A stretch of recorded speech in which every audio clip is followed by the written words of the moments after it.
રતન પરથી રામદેવભાઈ છે એ આ કબૂતરને લઈને આવ્યા છે,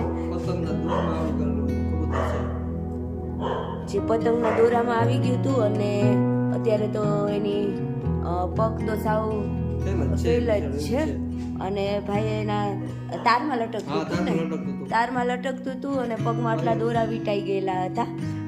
ભાઈએ છે એ સારું કહેવાય કે એને અહીંયાથી ઉતારી અને એના જે દોરા વીંટાયેલા હતા એ કાઢીને એનો જીવ બચાવ્યો.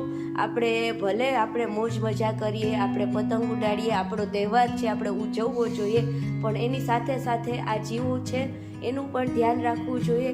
અત્યારે આપણી થોડીક મજા અને આને બિચારાને આટલું બધું પીડા અને જિંદગીભરની સજા થઈ ગઈ. આ તો સારું છે કે ભાઈના ધ્યાનમાં આવ્યું અને ભાઈએ બચાવી લીધું, ને તો અહીંયા તારમાં લટકાઈને એનો જીવ છે એ જતો રહે. ભાઈ તમે ખૂબ સારું કામ કર્યું, તમારો ખૂબ ખૂબ ધન્યવાદ. અને લોકો મહેરબાની કરીને પતંગ ઉડાડજો, પણ આ બધા જીવનું ધ્યાન રાખજો. પક્ષી છે, ગાય છે, કૂતરા છે, બધા જ છે એ જીવ ઘણી વખત આને લીધે મૃત્યુ પામે છે અને જ્યાં ત્યાં દોરા પણ ન ફેંકવા જોઈએ અને ખાસ ધ્યાન રાખી અને તહેવાર ઉજવીએ આપણે બધા.